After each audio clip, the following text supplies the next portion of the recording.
हमारे प्रभु श्री राम। सीखने को तो उनसे बहुत सारी बातें हैं, पर आज हम कुछ 5 बातें आपको बताने वाले हैं। नंबर पहली बात कि हमेशा शांत चित्त होकर निर्णय लें।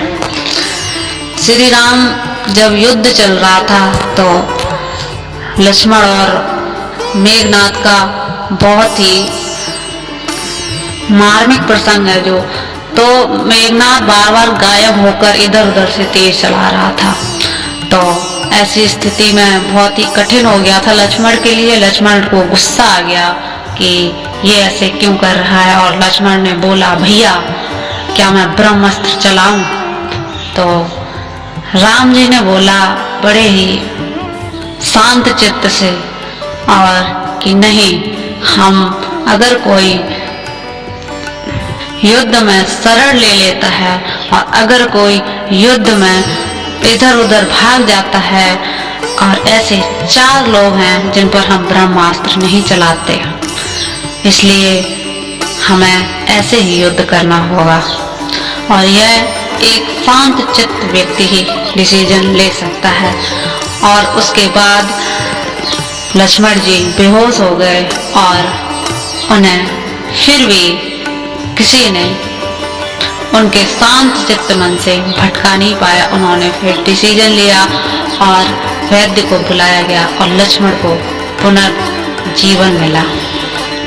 नंबर 2 सीखने वाली बात है उनके चरित्र से। जब रावण पराजित होकर आखिरी सांसें गिन रहा था तो राम ने अपने लक्ष्मण को भेजा कि जाओ ज्ञान प्राप्त करके आओ। तो रावण ने बोला कि आप हमारे एक सवाल का अगर जवाब देते हो तो हम आपको ज्ञान अवश्य देंगे। रावण ने पूछा कि बताओ हमारी पराजय कैसे हुई है? तो लक्ष्मण ने बोला, भैया, लक्ष्मण ने बोला हमें नहीं मालूम।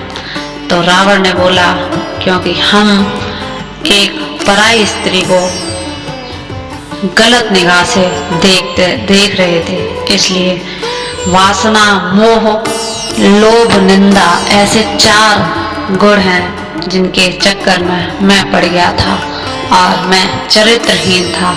मेरी इतनी विशाल सेना होते हुए भी मैं हार गया, और तुम इतने कम हो लेकिन तुम सब चरित्रवान हो, इसलिए तुम्हारी विजय हुई। और दूसरी सीख रावण ने कहा कि अपनों का साथ बहुत आवश्यक है। मेरा भाई विभीषण मुझे छोड़कर चला गया और तुम अपने भैया के साथ अभी भी खड़े हो। तो सीखने वाली बात यह है कि हमेशा अपनी मर्यादा में रहिए, अपने कैरेक्टर को साफ रखिए और चरित्रवान बनिए। और भगवान श्री राम से सीखना चाहिए कि एकता रखनी। श्री राम 4 भाई थे और चारों अलग अलग प्रकृति के थे, लेकिन फिर भी उनमें गजब की एकता थी और एक दूसरे का सम्मान करते थे। श्री राम बड़े लोगों को, गुरुओं का आदर करते और बड़े लोगों की बात को मानते और छोटे बच्चों से स्नेह करते।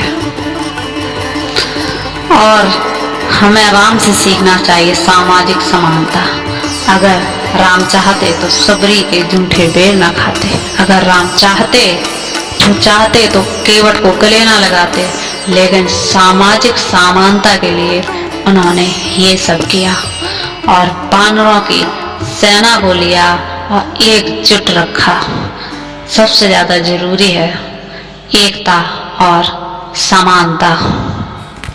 नंबर 5 और सबसे लास्ट सीख है कि हमेशा इंसान को विनम्र रहना चाहिए। जब समुद्र का पुल बन रहा था तो राम जी को बहुत कठिन लग रहा था। राम जी ने कहा कि ऐसे कैसे होगा। लक्ष्मण को गुस्सा आया, बोला कहो तो अभी सरल कर दूं, लेकिन राम जी ने कहा नहीं। राम जी ने तपस्या की और समुद्र को बोला कि इसको सरल कीजिए, और समुद्र ने उनकी बात सुनी और उनके लिए सरल मार्ग बनाया। वैसे कहते हैं राम जी ने रावण को भी बहुत अवसर दिए कि वो सुधर जाए, लेकिन वह मानने को तैयार नहीं था, इसलिए उसका वध करना पड़ा।